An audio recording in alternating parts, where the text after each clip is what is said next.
Hey guys, it's Logan here with Hydra572. Today we're going to be talking about the knife that is easily my least favorite of the Kershaw Emerson collaboration knives that I picked up. For the simple reason that I'd actually like more time to use and carry the other collaboration knives before they get reviewed. I really liked those knives, the 5 and the 6. This one I'm a little bit more lukewarm on. Let's go ahead and get started on the intended usage of the Kershaw Emerson CQC 2K. I see this as pretty much being an EDC utility cutter knife pitched over the plate at people with pretty small hands. I think this does pass the test as an emergency defensive blade. If this was all I had, I would use it to defend myself, but it's certainly not designed that way, and it wouldn't do as proficiently at that job as some of Emerson's other designs. Pricing, this thing goes for about $32 on Blade HQ and $30 on eBay. The blade profile you guys can see is a pretty standard looking recurve. I think it's quite attractive. The tip is very acute, but it stood up well during the testing that we did in the Using the Kershaw Emerson's video, what with the stabs into cardboard and wood and whatnot, so I don't think it's going to be a problem. Belly, we have quite a bit due to the recurve. As we move into steel, we'll have to talk about how recurves for some people are quite difficult to sharpen. If you're dealing with a more clamp-in, consistent angle type sharpener, then you're just going to want to put on more facets around the curvature of the blade. If you're using a more pull-through crock stick style sharpener like the Spyderco Sharpmaker, you're just going to want to try really hard to follow that curvature and sort of add a wave in with your wrist as you're dragging your knife across your stones. I find them somewhat difficult to sharpen, not as bad as many people seem to think. But that moves us into steel. This is 8CR13 MOV, and this is perhaps the most pedestrian, middle-of-the-road blend of 8CR13 I've ever seen. Its retention was good without being incredible, and its sharpening was, well, okay, its sharpening was just more problematic than you should get with 8CR13 MOV. 8CR13 is one of the few steels that I like particularly soft so that I can restore my edge simply with stropping or perhaps with swipes on the Spyderco Sharpmaker. I really like how Spyderco does that steel particularly soft. Other people's, I don't think they blend it or heat treat it as well. That's just me. I thought the sharpening was a little bit more difficult than I wanted, but the retention was a little bit better than you would see on a softer 8CR13. It's a budget steel, you get what you get. You know how it is. The grind is a very, very steep angle. We have about a 15 degree per side angle, which is very steep for a utility cutter knife. I don't think it's going to be a problem because we've got quite a bit of material behind the edge, so it's not a hyper thin stock like you would see on something like a chef's knife, but it is somewhat of a curiosity, especially because the other Kershaw Emerson knives weren't ground that way. And it's not just mine. I've looked at pictures of other people's online. That's just a strange peculiarity. The grind is partial hollow. We do have a removable thumb disc, which is very nice for people whose sharpening systems involve either lying it down on a flat surface or using a clamp, so that we don't have to try to sneak in our clamp up here or that we don't have to set the knife on a flat surface starting at this point. This just makes our lives significantly easier, so I'm thankful to see that. Also, I suppose if you didn't want a thumb stud, that would be nice for you. Moving on to deployment, we have the thumb disc, which is essentially just a thumb stud. It's occluded well enough, relatively snappy coming out of the blade, just works pretty dang well. But the main show on this knife is the wave opener. That's why this knife is a collaboration with Emerson. That is a great contribution to the market made by Emerson, and you guys know it's one of my favorite opening mechanisms. Essentially, if the knife is in your pocket in the tip-up orientation, which is all you get on the Kershaw Emersons, and you draw the knife out, this lip of metal will catch on your pocket and flip open the knife as it comes out of your pocket. If you're not expecting that to happen with one of your knives, it can be problematic. I've heard some people complain about that. But honestly, if you weren't looking to have a knife made by a production knife company that uses that opening mechanism, I'm not sure why you'd be buying one of these knives as opposed to one of the other Kershaw knives, perhaps designed by Ken Onion. Similar blade profile. You guys know I'm talking about the Shallot, the Scallion, stuff like that. Moving on to lock, we have a stainless steel frame lock that hasn't been problematic for me. You guys know that it's not one of my favorite locking mechanisms, but it does all right on this little knife. Interestingly enough, and for some reason I just can't show you, my lighting won't allow my camera to focus on it even really up close, but the lock bar sort of flares outward to the left as it approaches the blade tang. It didn't impede any of the functionality for me, and it's not a quality concern. I just found it quite curious. I've never seen another frame lock that was that way. Play, there's a little bit more than I'd like to see side to side, but I don't really think it's a safety concern, though it is a small quality issue for me personally.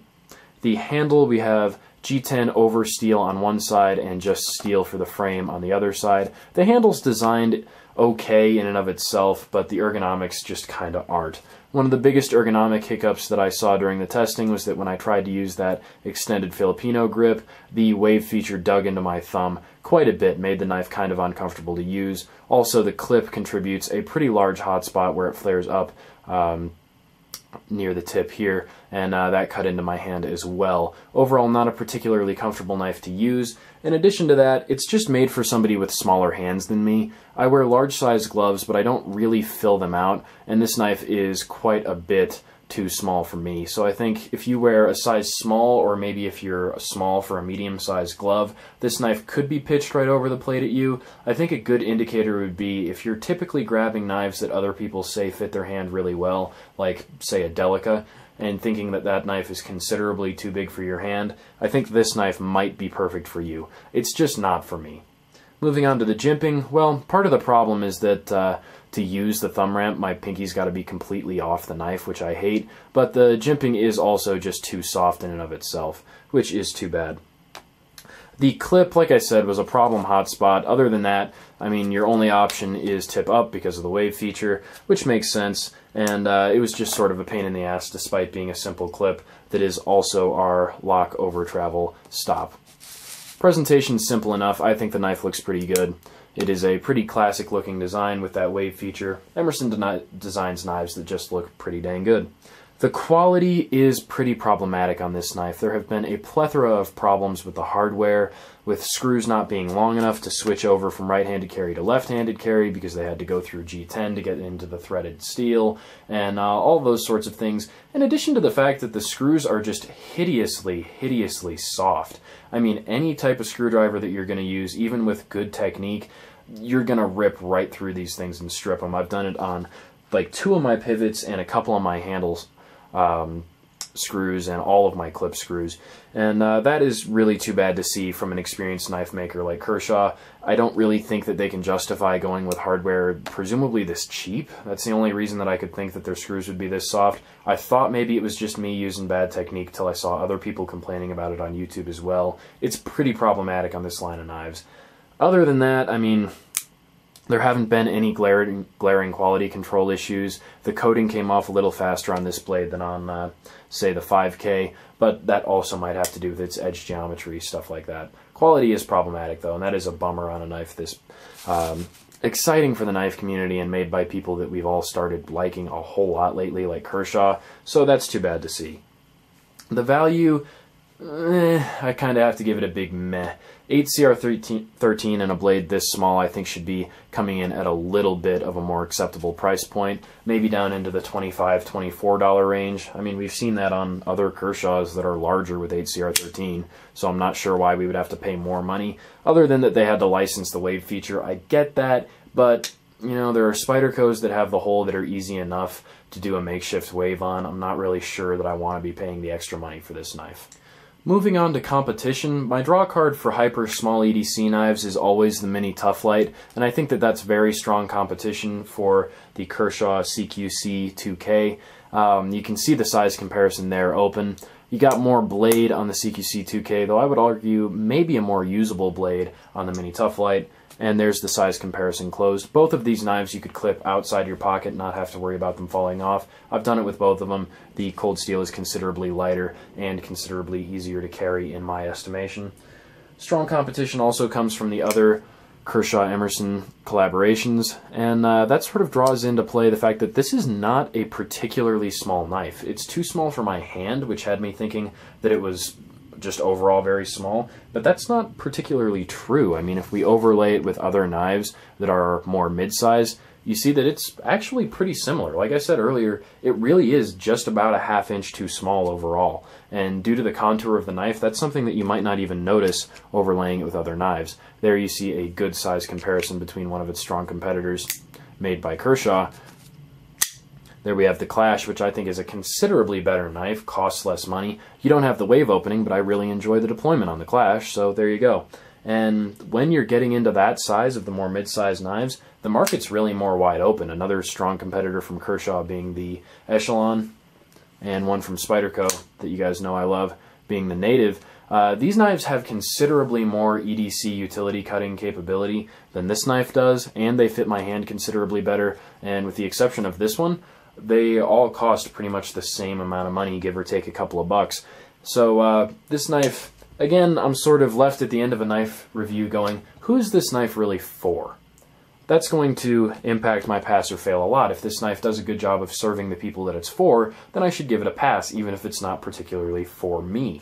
And clearly this knife isn't particularly for me. I mean, it's too small for my hand overall, though I do like what this knife represents in terms of Emerson letting other people use his patents and things like that, and a cool knife company like Kershaw getting to use those things. I just sort of don't understand who this knife is for. If it's for people with really small hands, then maybe I think I get it, but if it's just for people looking for a small utility cutter, I mean, the Mini Tough Light fits my hand considerably better, and it does pretty dang good at utility cutting. So if you are that rare person who's picking up things like Delicas, who's picking up, say, the native and going, you know, that thing is just monstrous in my hand, and I'd really like something that was similar and of high quality but is smaller, then the CQC 2K is probably for you. Otherwise, in terms of pass-fail, I kind of have to give it a big eh. I mean, the 5K, what's it cost, $1 more? I think that is a considerably better knife. Like I said at the beginning of the video, I really like this line of knives, and this one was my least favorite in it. So, there you go. I didn't fill in my specs because I'm an idiot. It's small. I'll include a link to someplace where you can look up the specs. Anyways, I hope you guys have enjoyed this video. I hope we gave you a pretty good idea of what you can expect from this knife. Overall, design, all those things are pretty good. The execution was doing pretty well right up until we got to the hardware, and that was problematic. If you think that you don't care about that problem so much, then you're going to run into the hand size thing, and if this knife seems to be the perfect hand size for you, then that's perfect. I think you'd enjoy this knife. Otherwise, I would just have to advise you, if you're shopping this knife, then you're probably going to be interested in the other Kershaw collaborations. If you're just looking for the best one knife for you to carry for EDC usage, there are a plethora of other knives that aren't considerably larger that I think you'll enjoy even more. The Kershaw Echelon is still available some places. I think you should go pick that up before they're really hard to find.